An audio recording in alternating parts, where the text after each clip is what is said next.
Could this be your best investment over the next 3 years? I'm telling you, man. The alarm clock is ringing loud for me. I'm sitting there thinking, I haven't done this yet. And I'm thinking it through. And I just might, and I probably will. Now, don't. If I do it, you should stay away. I'm just telling you right now. Everything I invest turns to mold. Just remember that. So if I invest in something, that is a good sign for you to stay away. And look, it's just an idea, entertaining. And I like to entertain ideas. It's fun. And I like to share with you the ideas I'm entertaining. I do not take anything I say as investment advice for you. It's stupid. Why would you? It's nuts to me. But anyway. So I tell you, man, the flashing signs are so there. And it's like one of those things I just can't quite do yet, but I think I probably will. We'll see. I'll let you know when I do. All right, so 2022 was the worst ever year for bonds. No one walking the face of this earth, including this dog right here, Finnegan, who's looking out the window to see if Charlie's going to invite him to play. Look, Finny. Hey, baby. He's like, where's Charlie? Our next door neighbor's chocolate lab, who likes to come up and knock on the front door and say, can the boys play? He's so funny. He's so dumb. It's so cute. He's like 1,000,000 pounds bigger than Finny. All right. No one in the face of this earth has ever seen a bond market like 2022. I cannot stress how bad it was. And I can't stress enough that the damage of that bond market is behind us. I mean, there could be some more damage. Don't get me wrong. Oh, here it is. I mean, it's not like saying the bond market is definitely risk-free now, but I cannot stress this enough. Hold on a second. Let me pause it. All right, so here's the Fed funds rate. All right, and look, oh my goodness, just a little bit of a jump, Josh. Look at how bad it was back here. This is the mistake everyone makes. So here's the Fed funds rate going back to 1950. Was that 4? Yeah. All right, and then we had a huge jump. All right, so check this out, though. We do the log method here, right? You see, look at that. Look at that. Never before in histoire have we had a jump on the Fed funds rate. Not even close, dude. Look at this. It dwarfed what happened here. What's this? 2000 and that's probably 12 to 2000 and I guess it's 15. I think it's 2012 to 18. 2012 to 18. Look at that. This is what Trump was, we got to lower the rates. And Trump was like, lower the rates. Look at this. Can you see this? I mean, if you just take your inches here and you go like this, we got that big. All right. Now, that is almost double the increase in terms of the Fed funds rate in a log method than this right here. It's insane how much the bond market got crushed. Again, we're going to go back to edit graph. I just want to show you the difference between log. And I've talked about logs before, and I'm not going to get into it here today, but everyone focuses on this. They say, look at that jump from 4.73 to 15.2. So we go from 4.73 to 15.72. So we take our Troisi calculator, 15.72 divided by 4.73. That's a 3.3 times. All right, so it went up by 330% from right here in 1976 to 1981. So in 5 years, it went up 330%. All right? I don't even know how you calculate this. It went from 0.08, this is the Fed funds effective rate, 0.08 to freaking 4.7557. I mean, I don't even know how you calculate that, frankly, because it's so high. Again, let's go here. And again, we're going to hit apply. Look at that, dude. Look at the difference. That right there from 1975 to there is freaking nothing compared to what we went through. So thus, we go back here. Inflation rises 0.1% in March, less than expected. I bet what we're going to see is we're going to see the markets take off today, which is interesting.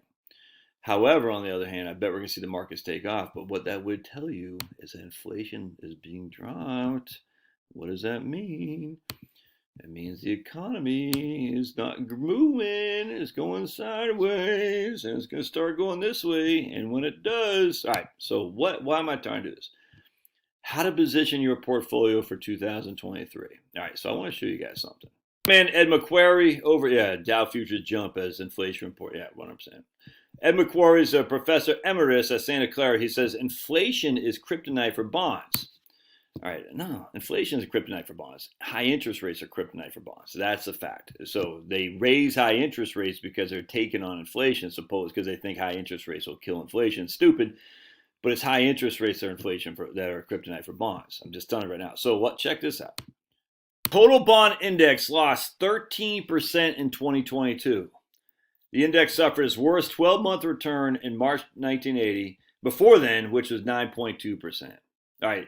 So the total bond market lost 50% more, roughly. Yeah, about 50% more than it did in 1980. Crazy. That index dates to 1972. The bond market, we can look back using different methods and bond barometers and whatnot. All right. Intermediate treasury bonds lost 10.6% in 2022. Again, the biggest decline on record. Here's where it gets interesting. Long U.S. bonds lost 39% in 2022. Zero coupon bonds. That's a record low dating to 1754. So zero coupon bonds. Remember, the biggest volatility in the bond market is in terms of downside or frankly upside too, but is zero coupon. The lower the coupon, the longer the maturity. The lower the coupon, the longer the maturity. Low coupon, long maturities. Now, we're not going to get a credit quality here because we're talking about government bonds. So credit quality in of itself can be a challenge. In this case, it's just high credit quality government bonds. The most volatile bonds that are out there, low coupon, long maturity.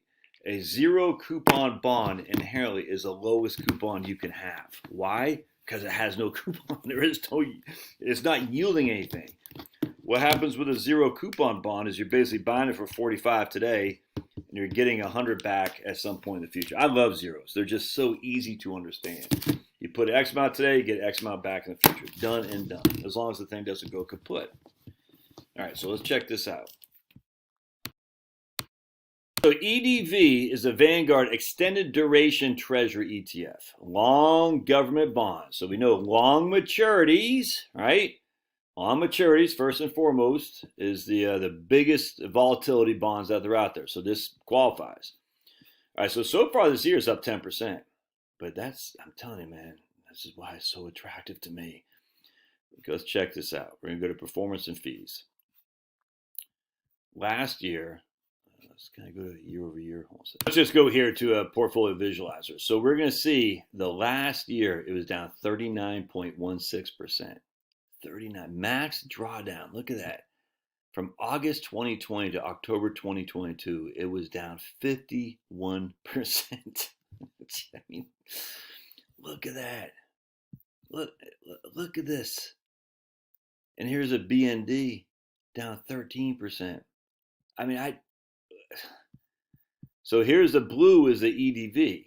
It was down 35% in 2009. 2010, it came back roaring at 9.8. And then look at that. Up 56% in 2011. 2013, down 20%. 2014, up 44%. 2017 was up 14%, whereas in 2018 it had fallen because of the high rates of interest that they're raising. Then 2019, I'm actually surprised this guy was up, but again, you can see, so we have a low matched by a high, another low, down 6.2, 39. That's that 51% over. I mean, look at that, dude. So far, it's up 10% this year. Here's a BND, by the way. BND was down 2% in 2021. BND was down 13% in 2022. Now it's tracking at 3. I mean, if you just look at it, and this doesn't give me much, but now negative right there. BND is attractive to me, but in terms of your risk reward, EDV, I just look at this. Crunch time. Now, could that be because these previous years were so good? Maybe. That's the challenge. Maybe this is the payback for these previous years being so good, if that makes sense. I don't know. I don't think so. And so if we go back to Portfolio Visualizer and we put $10,000 in this guy at the beginning of inception, January 2009, I think is when it came out. You'll see our $10,000 grew to $22,000 over the next 11 years or so, and then it's gone to half. Look at that. It's down 50% from 2020 because the interest rate crunch, dude. So here's a jump from friggin' December 2019 to friggin' July 2020. Again, a flight to quality always happens all the time. When a panic sets in, a flight to quality or government bonds become more valuable because people want to protect their downside. They want to make sure they don't run out of money. They don't go kaput. But ever since then, now the interesting thing here is this trend is beginning to set in. If there's anything about investments, this is where I disagree with my man Michael Edison. Actually, I think I sent an email on it about yesterday. Let me show you some what Edison said. Oh yeah, don't forget to subscribe to my locals channel, joshscanlon.locals.com. I always got to remember to say that. I always forget. I always do it at the end of the video. Very few people watch the whole way. Don't forget to subscribe to my locals channel. All right. But anyway, let's talk about what Edison says. Hold on a second. And Edison's, look, I like it. I consider my friend, actually. I email him on occasion, and probably a couple times a year. I've done a couple videos with him, actually. The fallacy of rebalancing revisited. And what he says at the bottom, I was like, and I actually agree with this assessment in terms of, everyone's like, rebalancing is a free lunch. It's stupid. I hate that crap. There's no such thing as a free lunch. Many people believe that rebalancing pays off because they confuse the past with the future. They think because the security had a higher price recently than it has now, it will return to that higher price. I.e., they think, look, because it's way up here and it's way down here, inherently it will return to that high price. No, you can't make that assumption. We don't know. Is a high price because of the irrational exuberance in these bonds right there, or is this more where the reality is? Yeah, that's a tough one. I don't know. In fact, I would say probably this is more where the reality is, because if you actually look at it like a linear, if you actually were to line that, you can see zero coupon bonds, the interest rates back in 2009, obviously had no coupon, but your yield to maturity back then was probably 3%, which it still is right now. On zero coupon bonds. So this right here is speculative, is irrational exuberance, and they got rid of some of that. But I'm just telling you, there's something to be said here. Hold on a second, hang tight. All right, so many they think because an asset had a higher price recently than it has now, it will return that higher price in the future. But careful investigation of price patterns reveals that this is not true. The likelihoods of the direction of the next move will take up or down as magnitude are independent of the direction of magnitude of the last price move. Let me repeat that. The likelihood of the direction of the next price move, i.e. the likelihood if it goes up or down, is independent of the direction and magnitude it took of the last price move. That's no, you can't say that, Michael Edison. And Benoit Mandelbrot, who actually mentored Eugene Fama, talks about this in here. It talks about 100%. He said that is what market modern portfolio theory would say, that the price move or the random walk down Wall Street, the price moves are independent. They're not, because it's the price itself is an inanimate object. The actual price, I pay $1 for a freaking pound of coffee. The price is irrelevant in terms of it has no value to it, in terms of it doesn't think, it doesn't breathe, it has no emotions. The price is just what other people put on this thing for a pound of coffee. It's hugely important to understand. And other people remember what the price was yesterday. They remember what the price was 2 years ago. They also have emotions what they think the price will be in the future. We know that prices are dependent on previous prices. And that's a fact, man. And that's I'm surprised here, as it says. Is a little bit too much of random walk stuff, which, again, prices are independent of what they were yesterday. No. The evidence is overwhelming the other direction. Actually, I had a chuckle at this, so I did like. Rebalancing should be dismissed as nothing but the poorly examined conventional wisdom that it is.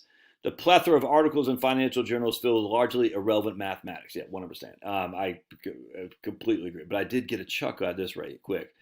There is an academic justification under certain assumptions for rebalancing. It's contained by Paul Samuelson's article in 1969. Look, Paul Samuelson was a clown show. Yeah, he won a Nobel Prize. Wow. And then we got Robert Merton, and he was over at George Mason, if memory serves, and I think he won a Nobel Prize too. I don't care. The idea that you, I mean, but I like what as it says. The same is shown with a continuous time case in a companion article by Robert Merton, but its conclusion is contained in Samuelson's article as a limiting case, and continuous rebalancing is a practical impossibility in any event. I 100% agree with all that. It's just using Samuelson just boggles my mind. All right, so anyway, let's keep going. All right, so what does EDV contain of? Now, they only got 80 bonds in here. Their average coupon is 4.7. So that would lead you to believe that, oh, Josh, what you're saying with low coupon and high maturity, well, we're getting a pretty high average coupon. But check this out. Check this out. Keep going down. Ooh. Ooh. Zero coupon. Ooh. Ooh. Zeros across the board and their top holdings. Look at those zeros. Look at those zeros. Look at those. Oh, man, if that doesn't make your socks stand up and take notice, I don't know what would. So we got the top 1, 2, 3, 4, 5, 6, 7, 8, 9, 10 holdings are all zeros. And the interesting thing is, these yield to mature percent of funds, I should say, 2. That's probably 20% of the fund has zero coupons in there. Ooh, that's interesting to me. The next 20 bonds. Remember, there's only 81 bonds in here. 0, 0, 0, 0. The next 20 are all zeros. We go to the next. Oops. Hey, there we go. The next 10 bonds. Let's go to the next 10 bonds and see what we got. Look at all those zeros, dudes. Zeros across the board. So when they say the average coupon, well, they're using the average coupon and just taking whatever coupon they have. They're saying that's the average coupon. I think. I mean, there's because the top 30 holdings have zero coupon bonds, dude. All right, so now look at zeros across the board. So I don't know if they're using the average coupon as only things that have a coupon. I don't know. And here's a benchmark at 0. So I don't know what that seems odd to me, but whatever. I don't care. I mean, we can see the holdings that they have are predominantly zeros, at least the top 40, all zero coupon bonds. Let's actually look at the blast. I think they might be assuming, actually no, because they have a thing that says your average maturities. Yeah, so why are they saying the average coupon? Yeah, coupon rate. That's weird. And that doesn't make sense to me. I don't know. So it's a bunch of zeros. I don't know why they're saying average coupon. Yield to maturity, I get that, but why are they saying average coupon? That doesn't make sense to me. Why would if all the bonds are zero coupon bonds, how can they have an average coupon of 4.7? Yeah, that doesn't make sense. So I think that's something wrong there. They only got 2.4 billion in assets. That's pretty interesting. They only got 81 bonds, dude. Look at that. Anyway, so let's look at something else. All right, so here we're going to look at the total bond index and Ginnie Mae and the mutual funds because they go back longer than 2009. All right, so they go back to 1987. So let's look at the performance of both these guys. Worst year, Ginnie Mae, 2022. Total bond index, 2022. Max drawdown, Ginnie Mae, 2022. And total bond index 2022. All right, so by far and away the worst performances we've had in bonds, and these are just typical intermediate bond funds. Ginnie Mae is government mortgage backed. The Ginnie Mae is literally a government agency called GinnieMae.gov. Total bond market index is the total bond index of which 70% are going to be treasuries and agencies. All right, so let's keep looking here. Down year, kapoom. Down year, kapoom. Down year, kapoom. Down year, kapoom. Not so down, not so much. Down year, the trend, dude. You see what I'm saying? So, and you can't really look at the 80s because the rates are just dropping across the board in the 80s. But 94, Ginnie Mae was down 1% basically. The next year was up 17. 99, Ginnie Mae was down 1%. Next year was up 12. And this is in 2000. This is before the terrorist attacks. 2013, Ginnie Mae was down 2. Next year is up, was at 6. Anyway, so when there's look at, so Ginnie Mae was down 1, and then on top of that,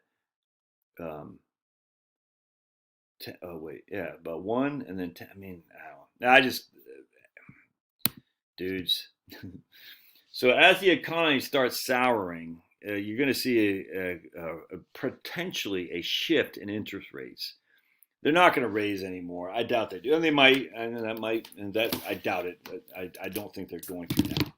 I think the Fed will say, we won the battle. We whipped inflation now. So here's my concern with this. All right. I've showed this before. The Fed funds rate is up here, 4.75. And the 10-year Treasury probably be going, let's see. So, well, I don't know. If the inflation is lower than what they think, I bet the 10-year is probably going to be up today. Let's take, the market hasn't opened yet, so let's just take a look what the 10-year is doing now. Yeah, oh, yeah, it is up. All right, it's back down to 3. All right, yeah, so the yield on the 10-year is at 3.346, which means the bonds are up. All right, it's a pretty good look, huh? I just don't like having a beard, dude. Just right here is perfect, but next day gets itchy. I gotta shave that thing. So the concern is as the economy slows, which it is, dude. There's no two ways around that. And this is the inverted yield curve. This is the short-term money. This is the long-term money. So the short-term money versus, and we haven't seen an inverted yield curve ever like this. It's insane. And people say the inverted yield curve, this is the worst it's ever been by far. So something's going to have to happen. Either the short-term money goes down and the long-term money, or the long-term money goes up. All right, so the short-term money going down, the Fed funds rate, is what the Fed controls. The boys, Jerome Powell and that idiot from San Francisco who did not oversee SVB because she's too busy on social justice warrior stuff. Why is these people not in orange? I don't understand. But anyway, so 4.75. What's more likely to happen to non-invert the yield curve? The long-term rate's going up or the short-term rate's going down? So most likely the short-term rates to go down. All right, and if that happens, what impact does that have on the longer term rates, the zeros and stuff? I don't think a whole lot. That's my issue here. I'm not quite sure there's going to be huge gains. I don't know. I don't think that. I wonder because the long term rates are already still quite low, dudes. And I'm just sitting there thinking, will you see this kind of stuff again? From 94 to 95, from 99 to 2000, from 2013? I don't know. But I just look at that decline. Can we do it on a log? Yeah, let's do a log. I guess just look how they float next to each other. I guess it doesn't really matter there. But look at that decline. I'm like, yeah. Again, is the decline just taking back these gains, or does it give us opportunity on the upside? And that's what I don't know. That's the thing I'm sitting there thinking. Like, so if the long-term rates stay pretty fluid where they are, between 3 and 3.5. In the long term, I'm talking about 10-year treasuries. The 30-year treasury is probably at 3.5 right now.